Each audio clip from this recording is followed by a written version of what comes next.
दोस्तों नमस्कार, स्वागत है आपका परीक्षा खबरी में। 23 अगस्त की खबरें एक साथ देखेंगे। किसी कारणवश और चूंकि आप लोगों की परीक्षा थी पीटी की, तो मैंने परीक्षा खबरी देना उचित नहीं समझा। तो आज जो है 22, 23, 24, 25 अगस्त की परीक्षा खबरी आपको एक साथ दे रहे हैं। चलिए, डिफेंस इंडिया स्टार्टअप चैलेंज 5.0 ये क्या है? तो डिफेंस इंडिया स्टार्टअप चैलेंज 5.0 इसका पांचवा संस्करण 5 मैंने बताया कि 2.0, 3.0, 4.0 अमूमन ये चरण दर्शाते हैं कि किसी भी योजना, परियोजना, स्कीम आदि का जो चरण होता है उसको ये दर्शाते हैं। तो रक्षा मंत्री ने हाल ही में वीडियो कॉन्फ्रेंसिंग के माध्यम से innovation for defence excellence defence innovation organisation के तहत डिफेंस इंडिया स्टार्टअप चैलेंज 5.0 का शुभारंभ किया। डिफेंस इंडिया स्टार्टअप चैलेंज के तहत situational awareness, augmented reality, artificial intelligence, aircraft trainer, non length device, 5G network, under water domain awareness, drone swarm और data capturing जैसे क्षेत्रों को कवर किया गया है। इन टेक्नोलॉजीज का रक्षा क्षेत्र में कितना सदुपयोग किया जा सकता है अपने सुरक्षा और सुरक्षा को कायम रखने के लिए, उसको मजबूती प्रदान करने के लिए, यही इसका लक्ष्य है। इसका उद्देश्य भारतीय रक्षा क्षेत्र को आत्मनिर्भर बनाना है। इतनी सारी रक्षा खरीद करनी होती भारत को। अगर सऊदी अरब के बाद देखा जाए तो दूसरे नंबर का सबसे ज़्यादा हथियारों का आयात करने वाला देश भारत है। तो एक बड़ी मात्रा में खर्च भारत को करना होता है। उसको नकारने के लिए, आत्मनिर्भर बनने के लिए, और न सिर्फ आत्मनिर्भर बने बल्कि हम हथियार को आयातक की जगह हथियार निर्यातक देश बने, ये हमारा प्रयास है, यही हमारा लक्ष्य है और होना भी चाहिए। एक मजबूत देश के रूप में अगर आगे बढ़ना है, तमाम बड़े देश, आज चाइना भी हथियारों का निर्यात करके ढेर सारे पैसे कमा रहा है, अपनी अर्थव्यवस्था को मजबूती दे रहा है। तो भारत भी क्यों पीछे रहे? भारतीय रक्षा क्षेत्र को आत्मनिर्भर बनाना है और नवाचार, डिजाइन और विकास को नई ऊंचाइयों पर ले जाना है। भारत ने मॉन्ट्रियल प्रोटोकॉल में किगाली संशोधन को मंजूरी दी। किगाली जो समझौता था, भारत ने मॉन्ट्रियल प्रोटोकॉल जो कि ओजोन संरक्षण से संबंधित है, किगाली समझौते के बारे में मैंने आपको बताया है। इसमें भी ओजोन को किस तरह से संरक्षित किया जाए इसको बताया गया था। एक लक्ष्य किगाली समझौते में 10 प्रमुख लक्ष्य रखे गए थे, उसमें से एक है। तो भारत ने हाइड्रोफ्लोरोकार्बन को चरणबद्ध तरीके से समाप्त करने के लिए मॉन्ट्रियल प्रोटोकॉल के लिए किगाले समझौते की अनुसमर्थन को मंजूरी दे दी है। भारत के लिए इसके क्या अर्थ हैं देखा जाए तो भारत को अब 2047 तक अपने HFC हाइड्रोफ्लोरोकार्बन के उपयोग को 80% तक कम करने की आवश्यकता है। चीन और अमेरिका को 2045 और 2034 में क्रमशः इस लक्ष्य को हासिल करने का निर्णय ले लिया है। भारत पहला देश है जिसने 2019 में कूलिंग एक्शन प्लान लॉन्च किया था। पहला देश है विश्व का, ध्यान रखिएगा, 2019 में। यह एक अंतर्राष्ट्रीय समझौता है मॉन्ट्रियल प्रोटोकॉल में किगाली संशोधन की बात करें, जिसमें किगाली जो स्थान है वहाँ पर मॉन्ट्रियल प्रोटोकॉल में कुछ संशोधन किए गए थे, कुछ अन्य उद्देश्यों को यहाँ पर अपनाया गया था। तो यह एक अंतर्राष्ट्रीय समझौता है जो हाइड्रोफ्लोरोकार्बन की खपत और उत्पादन को धीरे धीरे कम करने का प्रयास करता है। यह एक कानूनी रूप से बाध्यकारी समझौता है जिसे अंतर्राष्ट्रीय कानून में अधिकारों और दायित्वों को बनाने के लिए डिजाइन किया गया है। मॉन्ट्रियल प्रोटोकॉल मूल रूप से ओजोन परत को सुरक्षित और पुनर्स्थापित करने के लिए बनाया गया था। यह प्रोटोकॉल, और ध्यान रखिएगा, ओजोन संरक्षण पर पहला प्रोटोकॉल भी था। यह प्रोटोकॉल भाग लेने वाले देशों के बीच ओजोन क्षयकारी गैसों को दूर करने के लिए एक समझौता था। HFC शक्तिशाली ग्रीन हाउस गैसें जैसे कि CFC था, उसी तरह खतरनाक HFC भी है। इसको जलवायु परिवर्तन में, विशेषकर ओजोन जो क्षरण है उसमें काफ़ी इसका पार्ट होता है, इसकी काफ़ी भूमिका होती है। साथ ही यह एक ग्लोबल वार्मिंग गैस भी है, अर्थात ये ग्रीन हाउस गैस भी है। इस प्रकार किगाली संशोधन ने HFC को उन रसायनों की सूची में जोड़ा जिन्हें देशों को चरणबद्ध तरीके से समाप्त करना आवश्यक है। किन देशों ने इस संशोधन की पुष्टि की है? तो 121 देशों और यूरोपीय संघ ने जुलाई 2021 तक किगाली संशोधन की पुष्टि की। भारत सूची में नया प्रवेशकर्ता देश है। अमेरिका ने इस संशोधन की पुष्टि अभी तक नहीं की है। अब हम आपसे कमेंट बॉक्स में एक प्रश्न पूछना चाहेंगे कि किगाली ये किस स्थान पर स्थित है? किगाली ये किस महाद्वीप में और किस देश में स्थित है जहाँ पे समझौता हुआ था, ये संशोधन हुआ था मॉन्ट्रियल प्रोटोकॉल में। ठीक है, हालांकि मॉन्ट्रियल प्रोटोकॉल का भी सन आप लोगों को याद रहना चाहिए, 1987 में प्रोटोकॉल अपनाया गया था। तो ये भी पूछता है, लेकिन किगाली ये स्थान कहाँ पर है ये आपको कमेंट बॉक्स में कमेंट करके बताना है। स्मॉल बिजनेस लोन्स इनिशिएटिव ये क्या है? तो फेसबुक इंडिया ने 20 अगस्त को, ध्यान रखिएगा, फेसबुक इंडिया ने, जो इंडिया में उसकी संस्था है, इंडिया में जो केंद्र है, उसने 20 अगस्त 2021 को स्मॉल बिजनेस लोन्स इनिशिएटिव नामक एक नई पहल शुरू की है। यह पहल ऑनलाइन लेंडिंग प्लेटफॉर्म इंडिफी के साथ साझेदारी में शुरू की गई है। यह छोटे और मध्यम व्यवसायों को सहायता प्रदान करेगा जो स्वतंत्र ऋण देने वाले भागीदारों की सहायता से क्रेडिट तक त्वरित पहुंच प्राप्त करने के लिए फेसबुक पर विज्ञापन देते हैं।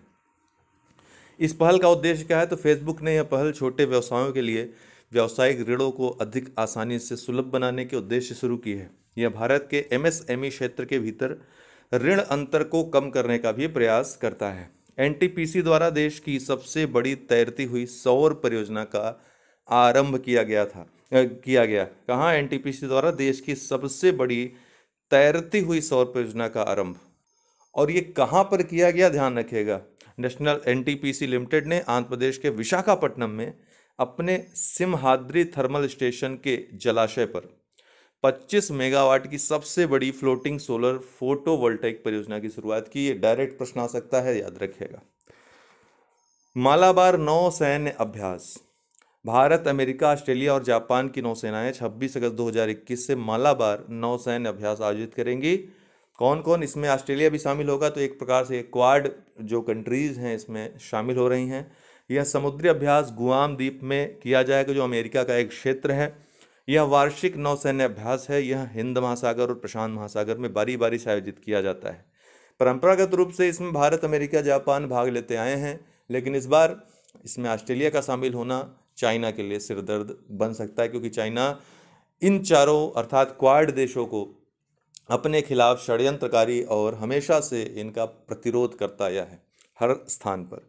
हालांकि क्वाड कंट्रीज ने कभी भी एकजुट होकर एक साथ कभी भी चाइना के अगेंस्ट कोई ऐसा घोषणा नहीं की है, नहीं ऐसा कहा है कि हमने क्वाड बनाया है और चाइना के प्रतिरोध में बनाया है, ऐसा कुछ हुआ नहीं है। और न कोई ऐसा औपचारिक घोषणा पत्र लॉन्च हुआ है क्वाड देशों के द्वारा, न ही औपचारिक बैठकें इस तरह की होती हैं। मुक्त और समावेशी हिंद प्रशांत क्षेत्र का समर्थन करने के उद्देश्य से मालाबार अभ्यास प्रतिवर्ष आयोजित किया जाता है। जो पहले एशिया पैसिफिक रीजन जो कहा जाता था, वर्तमान में हिंद पैसिफिक रीजन मतलब हिंद प्रशांत क्षेत्र कहा जाता है। क्यों? क्योंकि हिंद महासागर का जो महत्व है वर्तमान समय में वो धीरे धीरे बढ़ता जा रहा है, यहाँ पर प्रतिस्पर्धा बढ़ती जा रही है।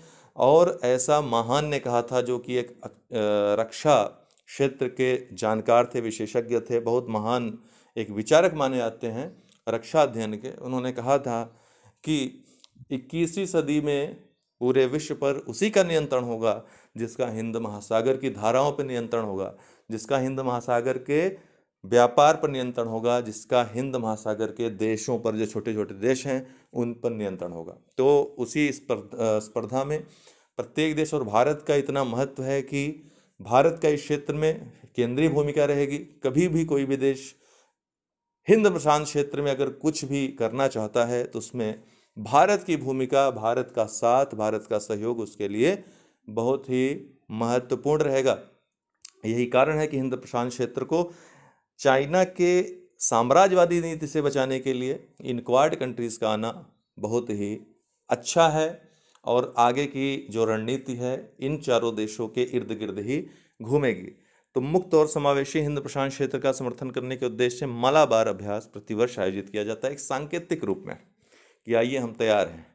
भारत के पहले स्मॉग टावर, ध्यान रखिएगा, जो लोग दिल्ली के होंगे उनको मालूम ही होगा, कनॉट प्लेस, वहाँ बाबा खड़क सिंह मार्ग प्रचलित है, तो वहीं पर ये भारत का पहला स्मॉग टावर लगाया गया है।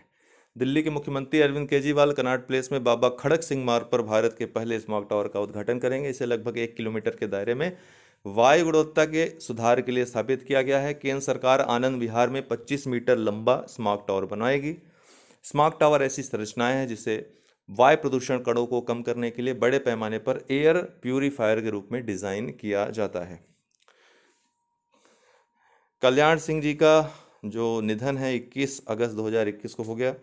उत्तर प्रदेश के पूर्व मुख्यमंत्री थे, इनकी थोड़ी जीवनी देखेंगे, पूछ सकता है। उत्तर प्रदेश के पूर्व मुख्यमंत्री कल्याण सिंह का 21 अगस्त को लखनऊ उत्तर प्रदेश के एक अस्पताल में निधन हो गया, पीजीआई में। वह 89 वर्ष के थे। उनकी मृत्यु रोसिस और बहु अंग विफलता के कारण हुई। राजस्थान के राज्यपाल के रूप में भी कार्य करने वाले दिग्गज नेता को संक्रमण और चेतना के स्तर में कमी के कारण 4 जुलाई को अस्पताल की गहन चिकित्सा इकाई में भर्ती कराया गया था। कल्याण सिंह के निधन पर शोक व्यक्त करने के लिए 3 दिवसीय राजकीय शोक की घोषणा की जाएगी। 5 जनवरी 1932 को जन्मे सिंह भारतीय जनता पार्टी के सदस्य थे। उन्होंने उत्तर प्रदेश के मुख्यमंत्री के रूप में 2 कार्यकाल और संसद सदस्य के रूप में 2 कार्यकाल में कार्य किया। वह दिसंबर 1992 में बाबरी मस्जिद के विध्वंस के दौरान उत्तर प्रदेश के मुख्यमंत्री भी थे। बाद में उन्होंने इस्तीफा दे दिया था, अपने आप को जिम्मेदार ठहराते हुए। कोकड़ अभ्यास 2021।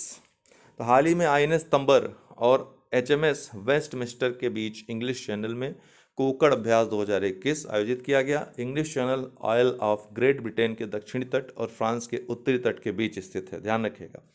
उत्तर में यह डोवर जल डमरू मध्य द्वारा उत्तरी सागर से अलग होता है। द्विपक्षीय कोकड़ अभ्यास भारत और यूनाइटेड किंगडम के बीच आयोजित एक नौसैनिक अभ्यास है। तो यूके और भारत के बीच ये नौसैनिक अभ्यास है। अन्य अभ्यास जो भारत और यूके एक साथ करते हैं उसमें इंद्रधनुष है जो वायुसेना अभ्यास है, और अजय वारियर है जो कि संयुक्त थल सेना अभ्यास है ब्रिटेन के साथ भारत का। राष्ट्रीय मुद्रीकरण पाइपलाइन। वित्त मंत्री निर्मला सीतारमण जल्द ही राष्ट्रीय मुद्रीकरण पाइपलाइन एनएमपी का शुभारंभ करेंगी, जिसके तहत सरकार द्वारा आगामी 4 वर्षों में बेची जाने वाली अपनी बुनियादी अवसंरचना संपत्तियों को सूचीबद्ध किया जाएगा। राष्ट्रीय मुद्रीकरण पाइपलाइन केंद्र सरकार की परिसंपत्ति मुद्रीकरण पहल के लिए एक मध्यम अवधि के रोड मैप के रूप में भी काम करेगी। केंद्रीय बजट 2021-22 में सरकार ने बुनियादी अवसंरचना के लिए नवीन एवं वैकल्पिक वित्त पोषण के साधन के रूप में परिसंपत्ति मुद्रीकरण पर काफ़ी अधिक जोर दिया था और इससे संबंधित कई घोषणाएं भी की थी। अपने बजट भाषण में वित्त मंत्री ने स्पष्ट किया था कि नए बुनियादी अवसंरचना के निर्माण के लिए वर्तमान सार्वजनिक बुनियादी ढांचे की संपत्ति का मुद्रीकरण एक महत्वपूर्ण वित्त पोषण विकल्प है। सरकार ने राष्ट्रीय मुद्रीकरण पाइपलाइन की रियल टाइम प्रगति की निगरानी के लिए एक परिसंपत्ति मुद्रीकरण डैशबोर्ड भी विकसित किया है। संपत्ति मुद्रीकरण का आशय किसी भी संपत्ति को आर्थिक मूल्य में बदलने की प्रक्रिया से है। इसका उपयोग प्रायः अतिरिक्त संपत्ति के निर्माण के लिए, अतिरिक्त पूंजी के निर्माण के लिए किया जाता है।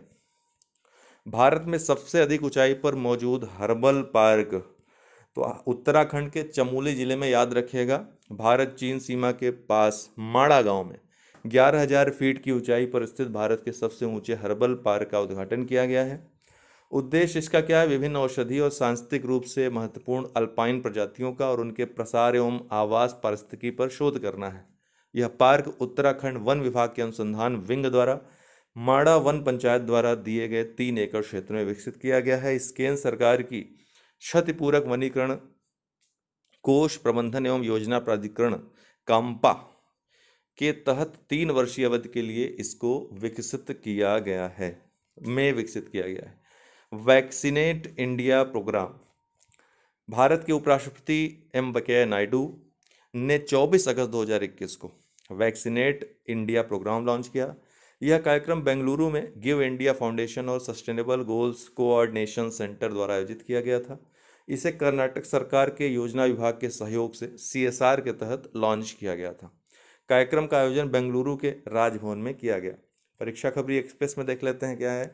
मलेशिया के नए प्रधानमंत्री कौन बना? इस्माइल साबरी याकूब मलेशिया के नए प्रधानमंत्री बने। आर्थिक विकास संस्थान सोसाइटी के नए अध्यक्ष के रूप में चुना गया है किसे? NK सिंह को, जो कि 15वें वित्त आयोग के अध्यक्ष भी थे।